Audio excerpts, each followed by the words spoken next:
সুপ্রিয় দর্শকবৃন্দ, আসসালামু আলাইকুম ওয়া রাহমাতুল্লাহি ওয়া বারাকাতুহু। আশা করি আপনারা সবাই ভালো আছেন। আজকে একটা বিষয় নিয়ে আমি আপনাদের সামনে হাজির হয়েছি।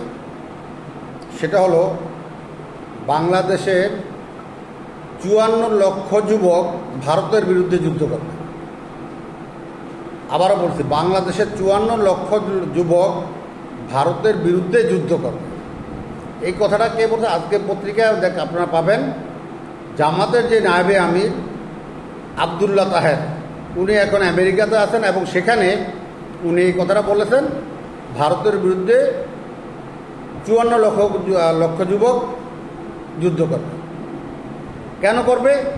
উনি আশা করেন, উনি বলতে চাইছেন যদি ভারত বাংলাদেশে ঢুকে তাহলে ওনারা যুদ্ধ করবেন ৫৪ লক্ষ যুবক। ৭১ সনে ওনাদের উপর যেটা চাপিয়ে দেওয়া হয়েছে সেটা ওনারা প্রমাণ করবেন। ৭১ সনে যে যুদ্ধটা ছিল সেটা ছিল পাকিস্তান হানাদারদের বিরুদ্ধে, পাকিস্তানের বিরুদ্ধে, এবং সেটা ছিল স্বাধীনতা যুদ্ধ।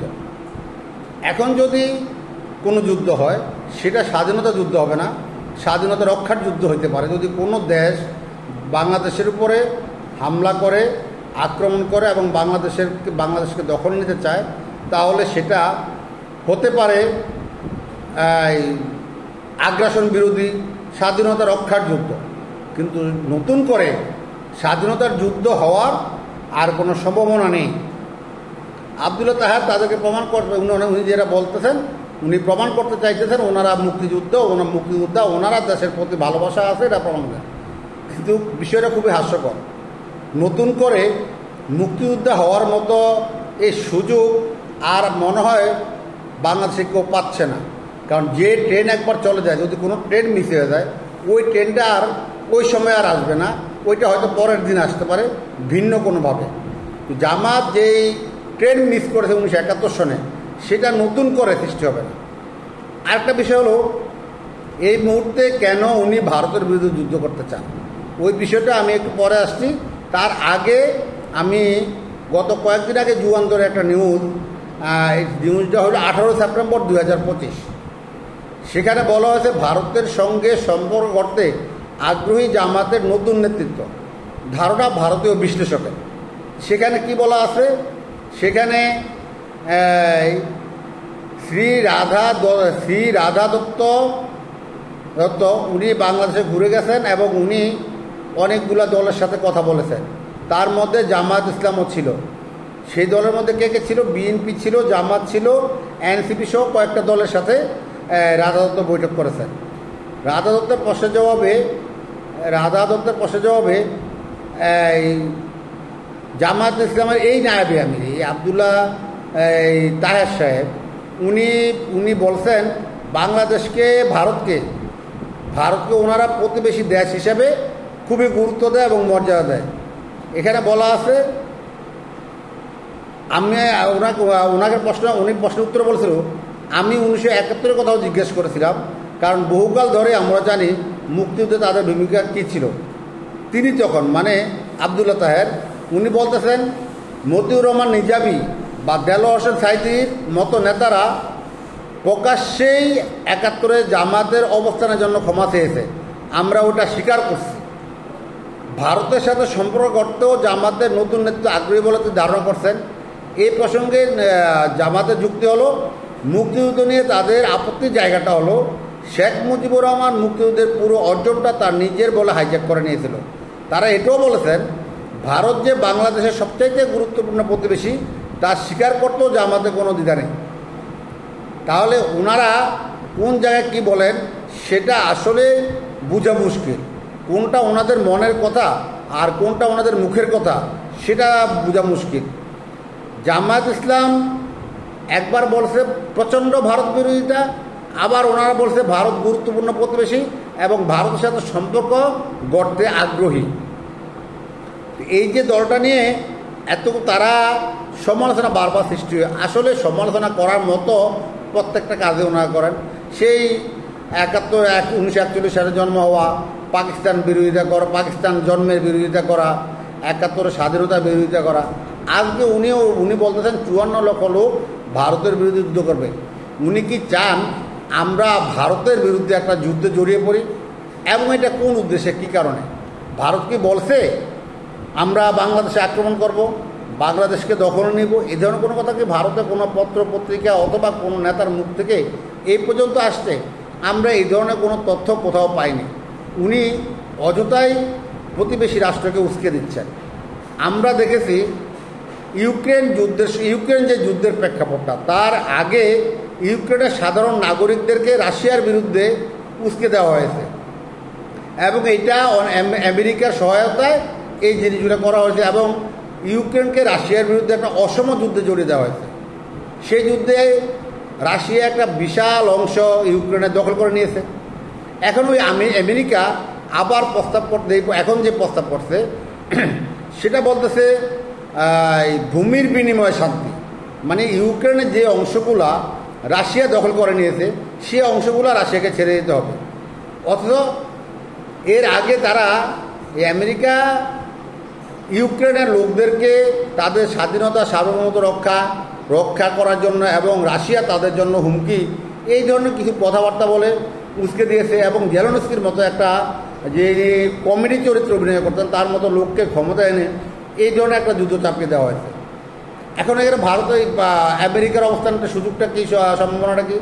আমেরিকার দীর্ঘদিন নজর ছিল এই দুষ্প্রাপ্য খনিজ যার একটা অংশ ইউক্রেনে আছে, সেই খনিগুলো দখল করা, কিন্তু কোনোভাবে যখন পারতেছে না তখন এই যুদ্ধের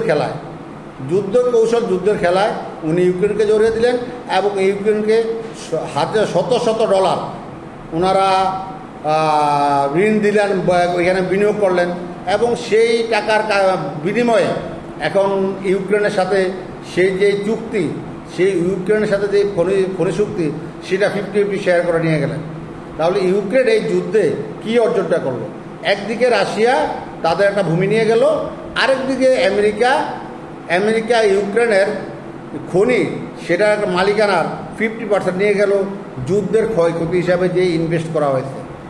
এখন আমি কিছুদিন আগে একটা ওয়েবসাইটে দেখলাম এই দুষ্প্রাপ্য কিছু খনির বিশাল একটা অংশ বাংলাদেশে আছে এবং বাংলাদেশে অনুমান করা হয়েছে পৃথিবীতে যে কয়েকটা খনি আছে তার মধ্যে 7 থেকে 8টা খনি বাংলাদেশে আছে। এগুলার প্রতি নজর আছে। পার্বত্য চট্টগ্রাম এবং তারপরে যে আমাদের বঙ্গোপসাগর একটা বিশাল সমুদ্র এলাকা, এরপরে সেখানে চর জায়গা, বাংলাদেশের ভূখণ্ড বড় হওয়া এবং এখানে গুরুত্বপূর্ণ কিছু স্থাপনা আমেরিকার দরকার এবং আমেরিকা বিভিন্নভাবে চেষ্টা করতেছে কীভাবে আমাদেরকে একটা অসম যুদ্ধে জড়িয়ে দেওয়া যায়। বার্মাকে দিয়ে চেষ্টা করছে, এখনও বার্মাকে দিয়ে চেষ্টা করছে, বার্মার লক্ষ লক্ষ লোককে বাংলাদেশে পুষিত করেছে। বার্মার সাথে এই ভারতের একটা অংশ সীমানা আছে, বাংলাদেশের সীমানা খুব ছোট্ট, এছাড়া অন্য সীমানা আছে, কিন্তু রোহিঙ্গারা ওই সীমানা দিয়ে অন্য দেশে প্রবেশ করতে পারে নাই, তাদেরকে এই সীমানা দিয়ে বাংলাদেশে ঢুকতে বাধ্য করা হয়েছে। এখানে মূল উদ্দেশ্যটা ছিল বার্মার সাথে বাংলাদেশে একটা যুদ্ধে জড়িয়ে দেওয়া। এই যুদ্ধে এসে মোড়লরা মোড়লগিরি করবেন এবং বাংলাদেশের পাশে থাকার কথা বলে সেটা বাংলাদেশের কথা বলে বাংলাদেশ ইনভেস্ট করবে এবং বাংলাদেশ এক সরকারকে একসময় বাধ্য করবে এখানে তাদের একটা স্থাপনা তৈরি করা, বাংলাদেশের সাথে বাংলাদেশের স্বার্থের যে সমস্ত বিষয়গুলো আছে সেখানে একটা অংশীদারিত্বের বিষয় নেওয়া।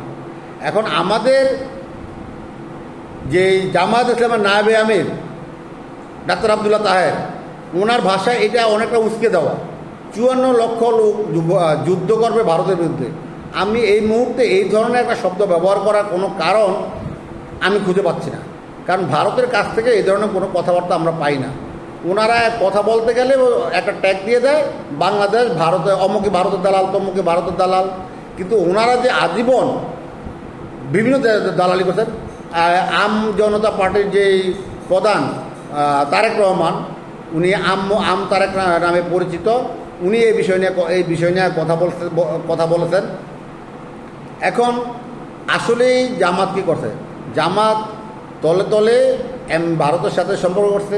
ভারতের যেই একজন ব্যক্তি শ্রী রাধাকৃষ্ণ, তার সাথে দেখা করছে।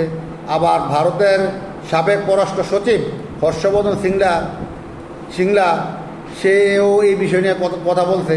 তো জামাতরে বিশ্বাস করাটা আগামী নির্বাচনে যদি আপনারা ভুলও করেন, আমার মনে হয় আমরা আসলে একটা অসম যুদ্ধে জড়িয়ে যাব, যে যুদ্ধের কারণে এই দেশ এবং জাতিকে হয়তো স্বাধীনতাটাকে হুমকির মুখে পড়ে যাবে। কারণ যেখানে যুদ্ধের কোনো কথা নাই, যুদ্ধের কোনো সম্ভাবনা নাই, ভারত আমাদের নিকটতম প্রতিবেশী, আমরা ভারতের সাথে একটা সাম্য অধিকার ভিত্তিক আচরণ আশা করি। বাংলাদেশ থেকে বাংলাদেশ যাতে ন্যায্যতা পায়, আমাদের মূল কৌশলটা থাকবে সেটা, আমাদের বার্ষিক মোট বাজেট কত, আমাদের কি পরিমাণ সমরাস্ত্র আছে, আমাদের কি পরিমাণ অস্ত্র সামগ্রী আছে, আমরা একটা যুদ্ধে জড়িয়ে গেলে আমাদের অর্থনীতি কতটুকু কাভার দেবে, সেটা নট অনলি ভারত, এটা বার্মা বলেন অথবা অন্য কোনো দেশ বলেন, যদি কারোর সাথে আমরা যুদ্ধে জড়িয়ে যাই তাহলে আমাদের পক্ষে কি সম্ভব এই যুদ্ধের ব্যয় মেটানো? তাহলে আমরা সেই ইউক্রেন কৌশল এখানে একটা ভারত বিরোধী সেন্টিমেন্ট করা হবে, যেটা ইউক্রেনে করা হয়েছে, রাশিয়া বিরোধী সেন্টিমেন্ট, একটা অসম যুদ্ধে জড়িয়ে দেওয়া হবে এবং ওই কৌশলে বাংলাদেশে বিনিয়োগ হবে এবং এই বিনিয়োগ পরিশোধ করতে না পারার কারণে আমাদেরকে আবার আমাদের এই যে বঙ্গোপসাগর সহ এই তটে যেই আমাদের যে দুষ্প্রাপ্য এবং মূল্যবান খনিজ সম্পদ আছে সেটা ভাগ দিতে হবে। এবং এক পর্যায়ে যদি ভারতের সাথে যুদ্ধে জড়িয়ে দেওয়া, ভারত যদি রাশিয়ার মতো আমাদের কোনো অংশ দখল করে, আজকে আমেরিকা যে প্রস্তাব করছে ভূমির বিনিময়ে শান্তি, হয়তো আমাদেরকেও বলবে ভূমির বিনিময়ে শান্তি, আমরা জানি না এই খেলাটা খেলতে। এবং এই খেলাতে আমি মোটামুটি নিশ্চিত জামাত এখানে জড়িত আছে, কারণ জামাতের জন্মটা হয়েছিল নিখিল ভারত মুসলিম লীগের বিরুদ্ধে, যাতে এখানে পাঠ করা যায়, সেখানে পাঠ করা যায়, সেখানে ভারতীয় কংগ্রেস এবং ব্রিটিশদের একটা ইন্ধন ছিল। ওই ইন্ধনের ফলাফল 47 সনে যখন মুসলমানদের জন্য আলাদা রাষ্ট্রের দাবি ওঠে, তখন জামাতেরা বিরোধিতা করে। জামাতের তো প্রতিষ্ঠাতা শায়েখ আবু আলা মওদুদি, উনিরা বিরোধিতা করে এবং উনি ফতোয়া জারি করেন। আবার দেখা গেছে পরবর্তী উনি পাকিস্তানে চলে গেলেন, সেখানে গিয়ে আবার পাকিস্তানি ইমানদার রাষ্ট্র করেন। আসলে জামাতের সাথে যে ভারতের একটা ঐতিহাসিক সম্পর্ক, সেই 1941 সন থেকে সেটা এখনও চলমান। 71 থেকে চলে গেলে আমরা 47-এ চলে যেতে পারবো, 47 থেকে বেরিয়ে যেতে পারবো। যে 47-এর আগ পূর্বে যেটা জামাতের প্রতিষ্ঠাতা এবং জামাতের বক্তব্য ছিল অখণ্ড ভারত, সে অখণ্ড ভারতের পক্ষে না ওনারা যাওয়ার চেষ্টা করতেছে। জানি না আল্লাহ কী করে। তবে সবাইকে এই বিষয়ে সচেতন হওয়ার জন্য যারা আমার ভিডিও দেখছেন, আশা করি আপনারা যদি এর মধ্যে আপনাদের কোনো মন্তব্য থাকে সেটা আমার ভিডিওতে বলতে পারেন। সবাইকে ধন্যবাদ। আসসালামু আলাইকুম রহমতুল্লাহি ওয়া বারাকাতুহু। সবাই ভালো থাকবেন, ভালো থাকার চেষ্টা করবেন এবং মহান রব্বুল আলামিনের কাছে আমার জন্য দোয়া করবেন। আমি আপনাদের সবার জন্য দোয়া করি। আসসালামু আলাইকুম।